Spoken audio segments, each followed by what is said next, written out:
ahead if you're going. Go in the backyard.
I found on aluminum for cutting them off just with these general purpose wheels, and it doesn't really matter whose wheel it is. Yeah, and this is nothing spectacular. This is just a DeWalt. It doesn't matter whose it is. What I've taken to doing with them is adding a little bit of cutting lubricant to them. I'll try and remember to throw a link in the description if I can find this, but this is what I've been using, is this Hogan slick stick. I just run a little bit around the periphery of it, and it seems to lubricate the cut quite a bit better, and helps keep the wheel from loading up. Well, come on, get on there.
Normally do this on my belt sander, but I'm doing an upgrade, and I've got the one that I had up here back in my old airplane factory. all of this is basically just cosmetic.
Okay, let's go ahead and finish them out.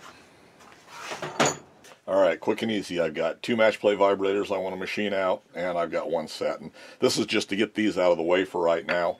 Match play vibrators, you know, I've got 2 of them. We're going to hang them on the wall. I don't have a definite place to put them. So I'm kind of ganging these together on stuff that I can drill with the same size holes. These get drilled and then countersunk. These take 1/4 20 hardware. And I go a couple of sizes over that just because it works that way, and then I countersink them with a 1/2 inch bit, which allows me to put in 1/4 20 Phillips head countersunk screws. So I batch these together. I'll go ahead, I'll drill the center holes in these. These are 5/16 that go through here and here, so we'll pilot them with this drill bit. Same way with this. This takes a 1/4 5/16. These actually take 1/4 is what I got for in there, so I normally will go 5/16. This size is going to be plenty big for those, so we'll use those. And we can drill all those initial holes, then we'll go back and finish out these, and then we'll finish out the match play vibrators.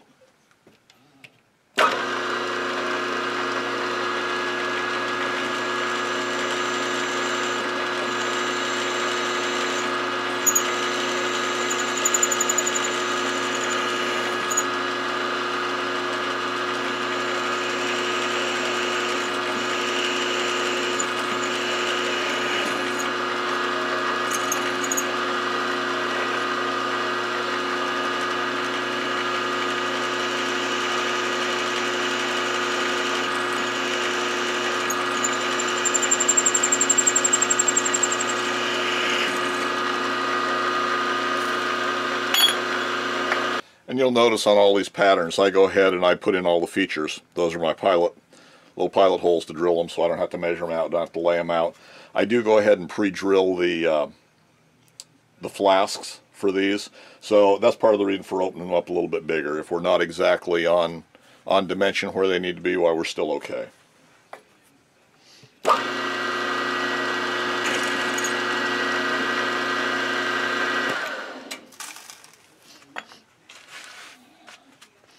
Now these are probably the one place that I would be smart to grab a set of vice grips and hold on to these, but we're going to see if we can't be foolish and do it without throwing things across the shop.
Okay, there's all the flask hardware for one flask, ready to be assembled.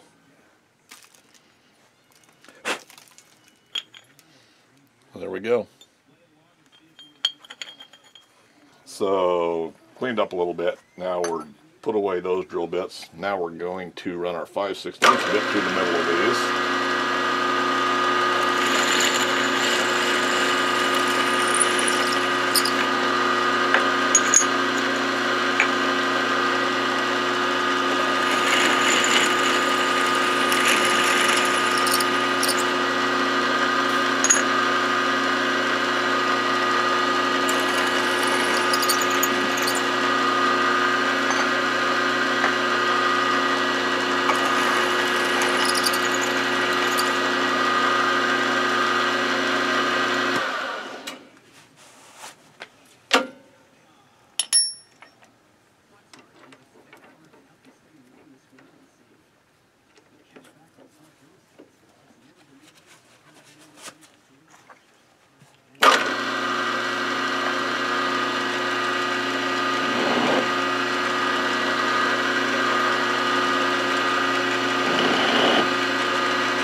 So then to finish out the caps, all we have to do is drill the air escape holes.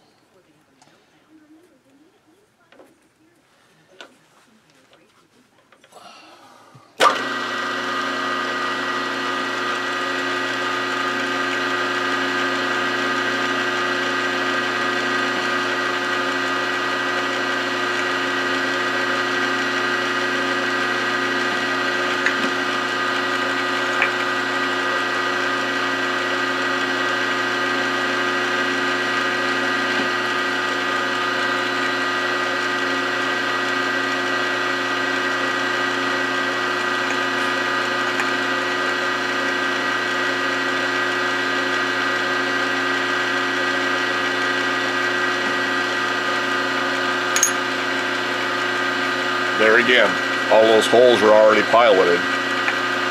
Positions are marked.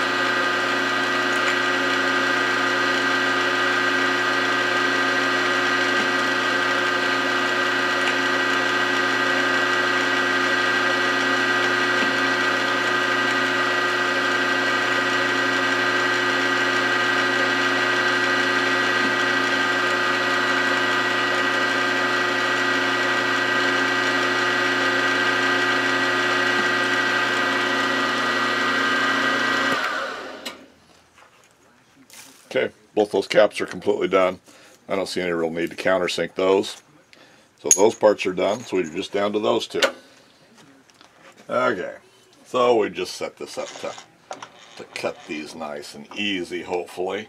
They say the only really, or Steve says the only real critical dimension is this one down through here to where it intersects and inside.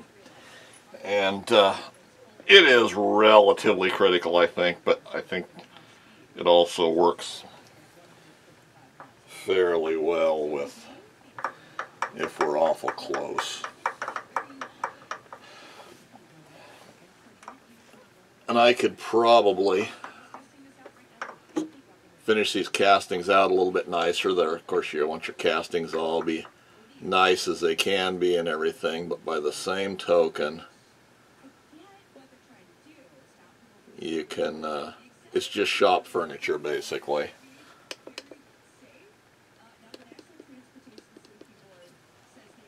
Okay, so let's see here.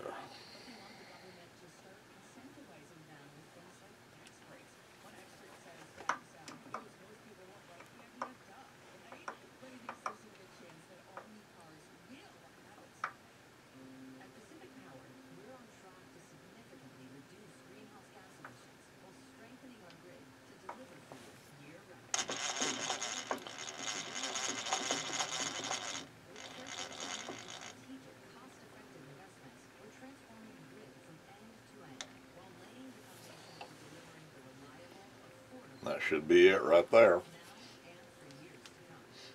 Should be. Should be. And when we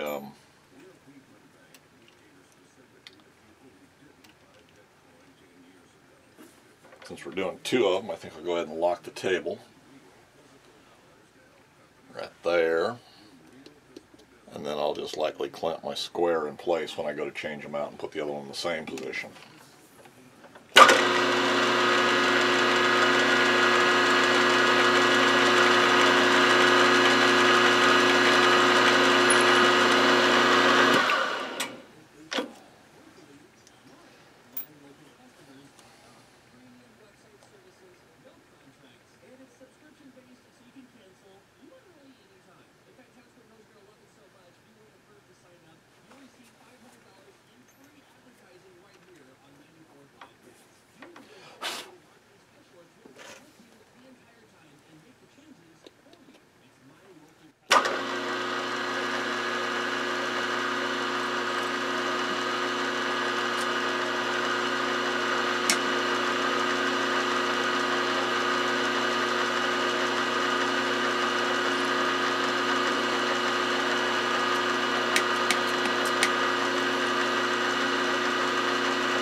Size.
There's what it looks like, drilled and tapped.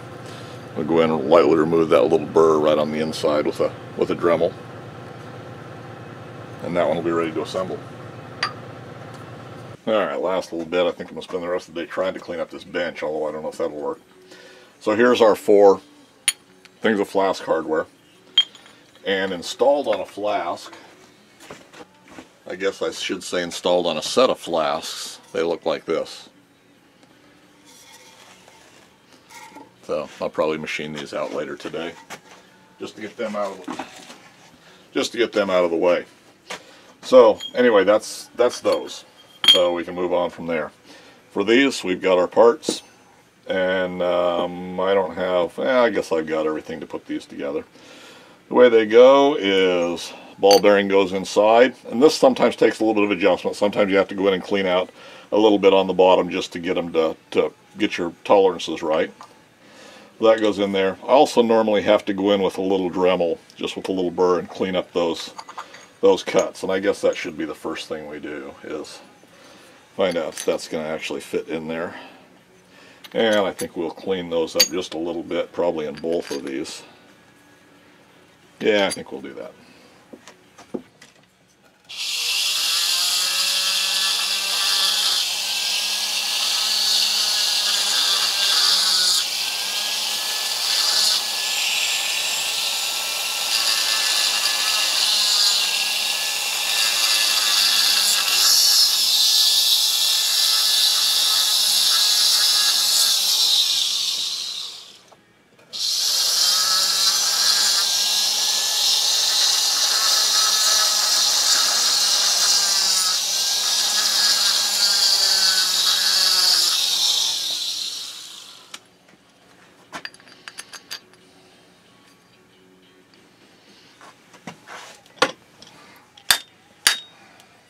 Just like that. From there, our ball bearing goes in, lid goes on,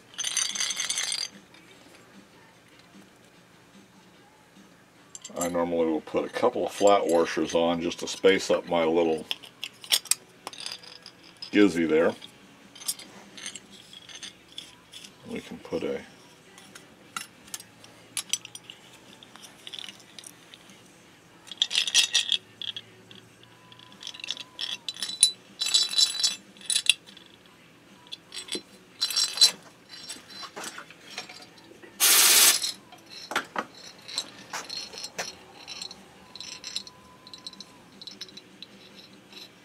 I don't worry about putting any thread sealant or anything on these. They leak air anyway. They're such a limited use.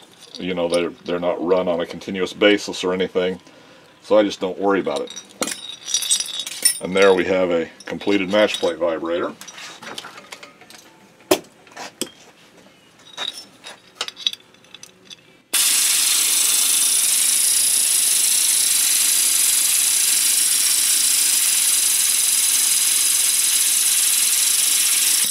And that's all we need.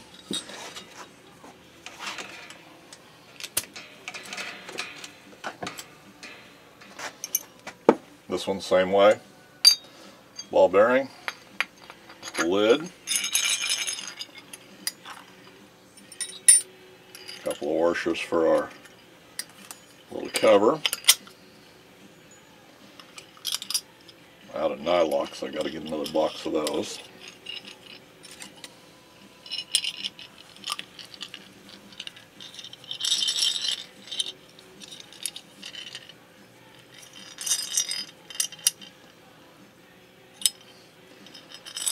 I really prefer a nylock. And I just put the 3 little divots to give a place for the air to escape. That's the whole idea, is just to let that air out that you've got in there.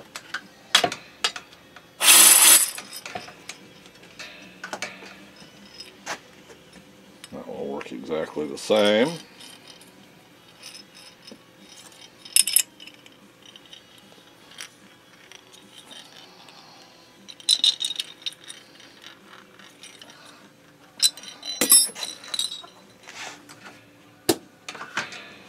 Here's the second one.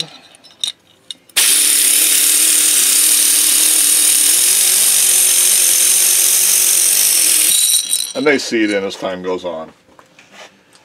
So if you use them very much, say tend to smooth out a little bit and run a little bit faster.